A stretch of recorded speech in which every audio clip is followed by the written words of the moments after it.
Hi guys, welcome back to Prospect Channel TV. Thank you for always stopping by. If you're just joining us for the first time, please kindly subscribe to this channel and don't forget to give us a thumbs up. Abeg. Waiting you are about to watch could shock you. What is actually going on in Finland? The Finland government versus Simon Ekpa and Nigerian government. Okay guys, let's go there. I will be right back. Thank you. Imagine this. A powerful activist, Simon Ekpa, locked away in a cold Finnish cell, his health fading, his voice silenced. But what if I told you that behind those prison walls lies a story that could shake two governments and expose one of the biggest international cover-ups of our time? His lawyer, the fearless Kaarle Gummerus, just dropped a bombshell. Simon Ekpa isn't just unwell. He might have been framed with fake evidence, possibly sent from Nigeria, and quietly handled by Finnish officials who now want out of the case. Even the prosecutor, Hakala, called it boring and walked away. But was it boredom or guilt?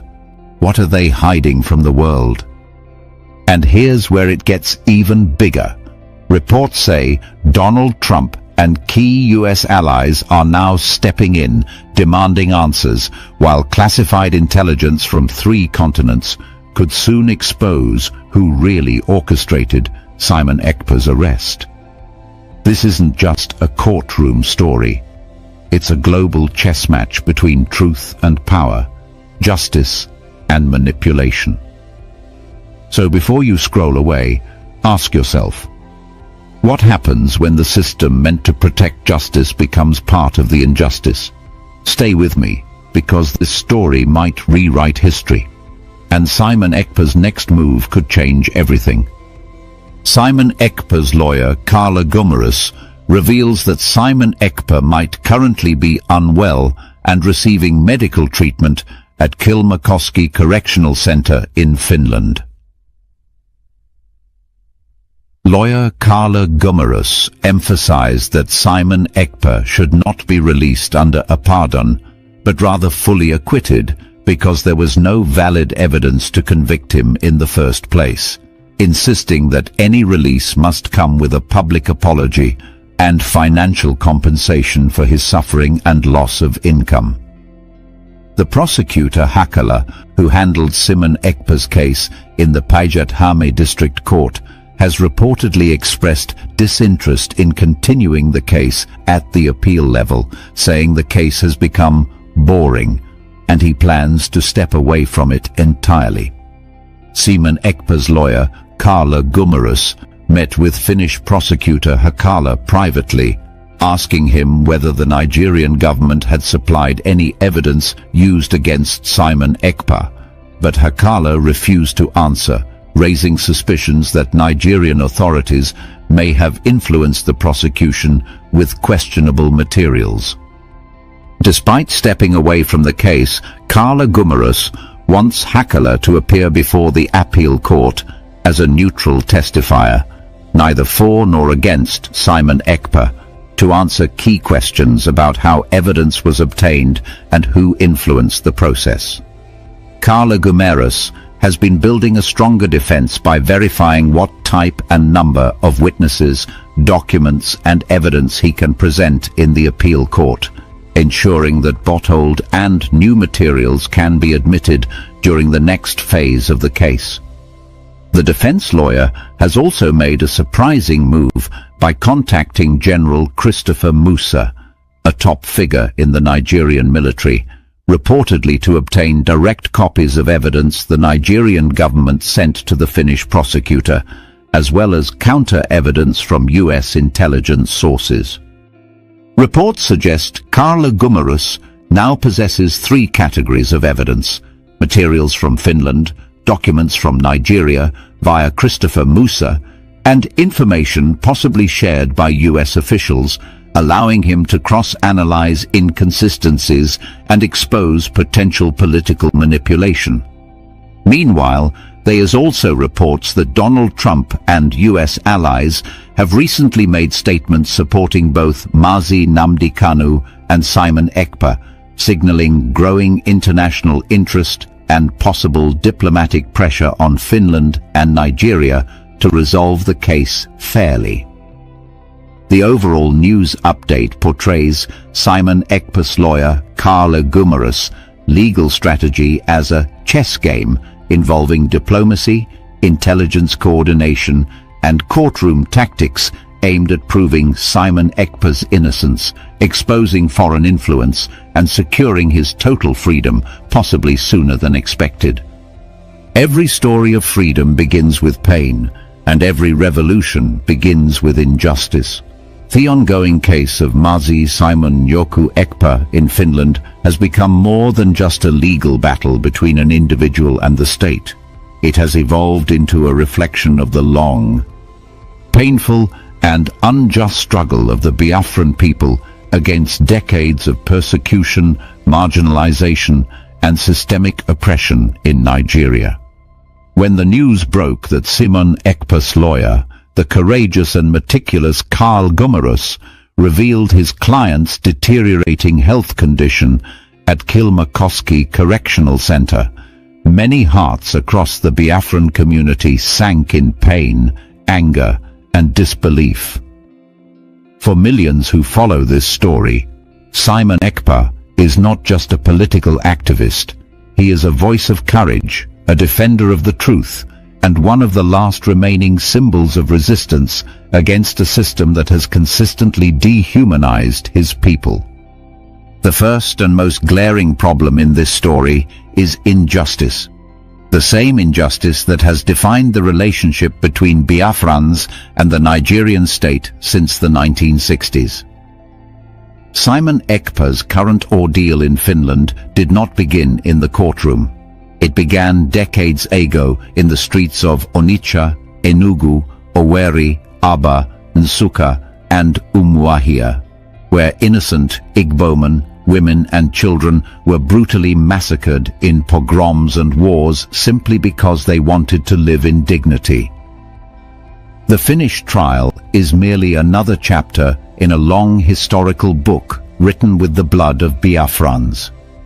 The attempt to silence Simon Ekpa echoes the same attempt to silence Matsi Nnamdi Kanu. It is the same story being told again in a different place and time. A story of voices that refuse to bow to intimidation, even when the entire machinery of government and propaganda is unleashed against them. When Simon Ekpa'S lawyer, Carla Gumerus, revealed that his client may be receiving medical treatment and that his condition might be worsening, questions began to rise about what exactly was happening behind the walls of Kilmakoski Correctional Center. Was Simon Ekpa receiving the care he deserved as an international political figure, or was he being deliberately isolated to break his spirit and silence his message? Many Biafrans across Europe and Africa fear the latter. History has shown that powerful governments often use psychological and physical tactics to weaken men who dare to challenge global injustice. But Simon Ekpa is not an ordinary man. He represents a people who have been tested by war, famine, and betrayal, yet still stand firm. Carla Gumerus' recent statements that Simon Ekpa should not be released through pardon, but rather through full acquittal, carry deep moral weight. The lawyer is not simply fighting for his client's release. He is fighting to expose the truth that there was never a legitimate case in the first place. He has consistently emphasized that Simon Ekpa committed no crime under Finnish or international law. His activities were purely political and ideological, the expression of his belief in the right to self-determination, a right recognized under the United Charter. Yet he was arrested and treated as if he were a criminal. This raises an important question. Why do Western governments that preach democracy and freedom turn around to punish those who demand it for their people? The answer, painful as it may be, lies in global politics and hidden alliances. When Carla Gumerus privately met with Finnish prosecutor Hakala, His key question was straightforward. Did the Nigerian government supply any of the evidence used against Simon Ekpa? Instead of answering transparently, Hakala reportedly refused to respond. That silence was not just suspicious, it was damning. It revealed that something was deeply wrong with the entire process. How could a sovereign European country like Finland, known for its justice system, be handling a case potentially influenced by a foreign government known for corruption, human rights violations, and political killings? The refusal to disclose the source of evidence strongly suggests that Nigeria's government may have pressured or manipulated the Finnish prosecution to act against Simon Ekpa. This was not surprising to anyone familiar with how Nigeria operates. Since 1967, the Nigerian state has used intimidation, propaganda, and foreign influence to silence Biafran voices abroad. From the days of Matsi Emeka Ojukwu, who was forced into exile after the Biafran War, to the abduction of Matsi Nnamdi Kanu in Kenya, the pattern has been clear: silence Biafran leaders by any means necessary. The attempt to criminalize Simon Ekpa fits perfectly into this historical strategy. But what those in power often forget is that you can imprison a man, but you cannot imprison an idea whose time has come. Biafra is no longer a whisper. It is a global echo. The prosecutor Hakala's alleged disinterest in continuing the case, calling it boring, show weak and politically driven it was from the start. A prosecutor who truly believes in justice would not abandon a case out of boredom, unless he knew there was no substance left to pursue. His withdrawal is more than professional fatigue.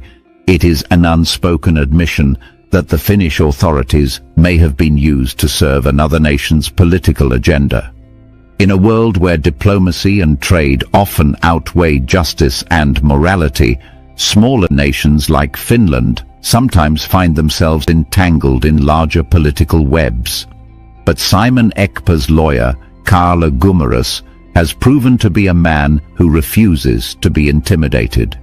His insistence that Hakala should still appear before the appeal court, not as an adversary but as a neutral witness, is a strategic masterstroke. It ensures that the truth cannot be buried, and it forces transparency into a process that was initially clouded by secrecy. Meanwhile, Gummerus's strategy has grown more sophisticated. He is not only defending Simon Ekpa in court, but also building a transnational legal network that connects Europe, Africa, and America. By reaching out to General Christopher Musa, a key figure in the Nigerian military, Gummerus has taken the battle to the very source of the allegations. Reports suggest that he requested original copies of all documents and materials Nigeria supposedly sent to Finland. This is a bold and brilliant move because it allows him to cross-check the authenticity of each piece of evidence and determine whether there were alterations, fabrications, or forged materials. Even more astonishingly, the lawyer has reportedly sought counter-evidence from United States intelligence agencies, a move that suggests the involvement of higher diplomatic and intelligence interests in ensuring a fair trial. This triangular strategy, involving Finland, Nigeria, and the United States, is what many analysts now describe as a legal chess game. It is a game of patience, logic, and truth. For the Biafran people, this case is not just about Simon Ekpa's freedom, it is about reclaiming their dignity in the eyes of the world. It is about showing that the Biafran cause, long demonized by Nigerian propaganda, stands on the foundation of law, evidence, and justice. Every new document, every new witness, and every new revelation brings the Biafran struggle closer to legitimacy in the international community. One of the most interesting developments in recent weeks is the reported support from former United States President Donald Trump and some of his international allies for both Nnamdi Kanu and Simon Ekpa. Their statements have introduced a fresh wave of optimism within the Biafran movement. It signals that the world is finally beginning to pay attention, that the cries of the oppressed are no longer falling on deaf ears. If the United States begins to recognize the need for fairness in the Biafran issue, other nations may soon follow. This growing diplomatic pressure may become the key that unlocks both Simon Ekpa's release and the eventual dialogue on Biafran independence. To understand the depth of Simon Ekpa's case, one must also revisit the history of the Biafran people, a history stained with blood, tears, and unfulfilled promises. From the massacre of Ekpa'S in the northern regions before the 1967 war, to the starvation policy during the conflict that killed more than 3 million innocent Biafrans, the Nigerian state has repeatedly demonstrated hostility toward the Igbo population. Even after the war ended, the supposed policy of no victor, no vanquished was never implemented in truth. Instead, the Igbo people were systematically excluded from national decision-making, denied access to military and economic power, and marginalized in federal allocations and political representation. They were mocked, ridiculed, and treated as second-class citizens in their own country. Every generation since 1970 has inherited the trauma of that injustice. It is this unending pattern of oppression that fuels the passion behind Simon Ekpa's activism. He is not fighting for himself. He is fighting for the millions of voiceless men, women, and children who continue to suffer in silence. He speaks for the mothers whose sons were killed by soldiers in Orlu, the farmers whose lands were taken over by armed herdsmen in Ebonyi, the traders who are extorted daily by security forces in Onitsha, and the students who are abducted and tortured simply for wearing clothes with the Biafran insignia. Simon Ekpa's fight represents the collective pain and hope of a people who have refused to give up, no matter how brutal the oppression becomes. For many Biafrans, Simon Ekpa's detention in Finland feels like the continuation of a long journey of persecution that began with Nnamdi Kanu's abduction and illegal rendition from Kenya. It has become evident that the Nigerian government cannot tolerate dissenting voices, whether they speak from within the country or abroad. Yet, despite all attempts to silence them, these voices continue to grow louder. That is the irony of oppression. The more you try to crush the truth, the more it multiplies. Every day that Simon Ekpa remains detained, his name becomes stronger, his message spreads wider, and his followers grow more determined. There are many lessons in this moment. For Biafrans at home and abroad, it is a reminder that freedom is never given. It must be demanded and earned through sacrifice. The story of Biafra is not just about secession. It is about the universal right of a people to live without fear, humiliation, and systemic discrimination. The world must understand that the demand for Biafra is not driven by hatred or tribalism. It is driven by survival, dignity, and the simple desire to live as free men and women. Simon Ekpa's suffering, like that of Nnamdi Kanu, is a call to conscience for humanity to look beyond political labels and see the human tragedy hidden behind them. If there is any hope in this story, it lies in the growing unity among Biafrans. For the first time in decades, Biafrans across continents are speaking with one voice. Lawyers, doctors, engineers, traders, and students are coming together to demand justice for Simon Ekpa and Nnamdi Kanu. This unity is powerful because it sends a message to both Finland and Nigeria.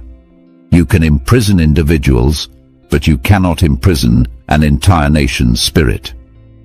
As Simon Ekpa'S legal team prepares for the appeal, the world watches closely.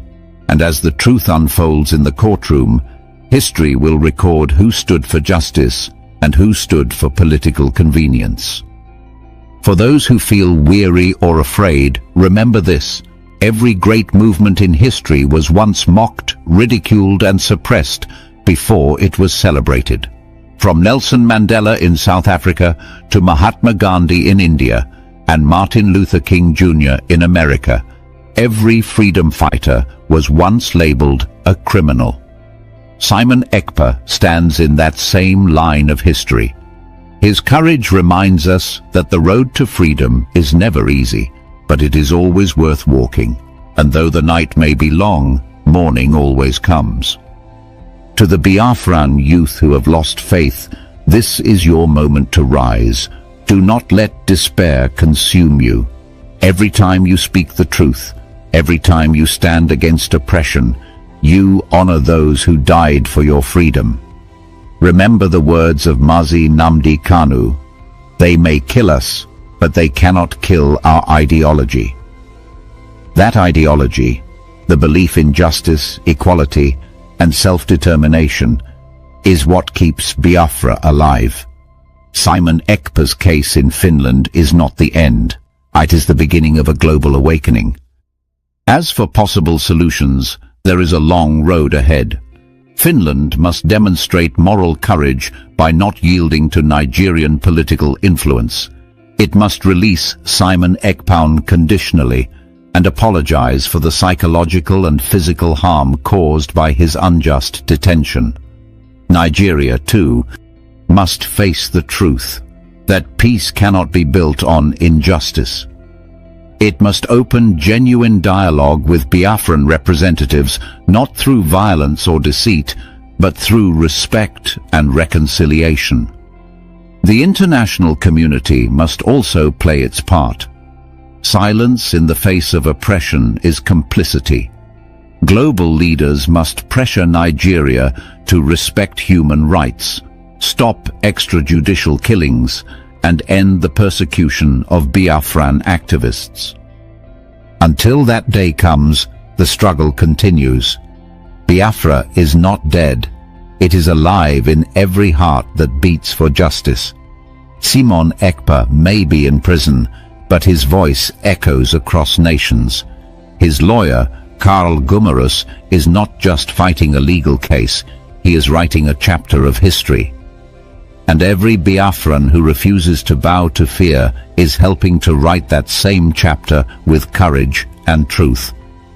No matter how dark the tunnel may seem, remember, light always wins over darkness. The truth may be delayed, but it can never be denied. And the dream of Biafra, born from blood, nurtured by hope, and sustained by courage, will one day stand tall among the nations of the world. That is the destiny Simon Ekpa, Nnamdi Kanu, and millions of Biafrans are fighting for. And that destiny cannot be stopped. As the story of Simon Yoku Ekpa's detention unfolds, it becomes clear that his situation is not only about law, but also about conscience, identity, and truth. The struggle surrounding his case in Finland has exposed layers of complexity that go beyond any courtroom walls. It is a test of how far modern justice can resist the weight of political influence, and a mirror reflecting how far humanity has come, or failed to come, in standing for the oppressed. Simon Ekpa's lawyer, Karl Gummerus, continues to work tirelessly behind the scenes, piecing together fragments of truth from 3 continents. His decision to cross-examine evidence from Finland, Nigeria, and the United States is a remarkable act of legal courage. Few lawyers would dare challenge the credibility of governments, yet Gummerus has done so because he believes this case has implications that reach beyond one man's freedom. The way the Finnish judiciary handles this matter will send a message to the world about whether justice can still be blind to politics. In recent weeks, whispers have grown louder that the documents sent from Nigeria to Finland may not match the originals stored in Abuja. If verified, that discovery could shake the entire foundation of the prosecution. It would mean that Simon Ekpa'S arrest was not only unjust, but possibly orchestrated with falsified materials. When one looks beyond the courtroom drama, the essence of this story becomes clear. It is not about one man's guilt or innocence. It is about whether truth still matters in a world dominated by politics. It is about whether a small community of people who have suffered unspeakable pain can finally be heard. It is about whether nations that claim to defend human rights will stand by those principles when doing so becomes inconvenient. To all Biafrans, wherever they may be, this moment demands courage, but also wisdom. The world is watching. Every act of peace, every word of truth, every gesture of unity strengthens their cause. Anger may burn quickly, but understanding burns longer. Building a future requires both fire and light. And so, the story continues, not in silence, but in a rising chorus of determination. From his supporters to the hearts of families who still whisper prayers for justice, the name Simon Ekpa has become a reminder that conviction cannot be caged.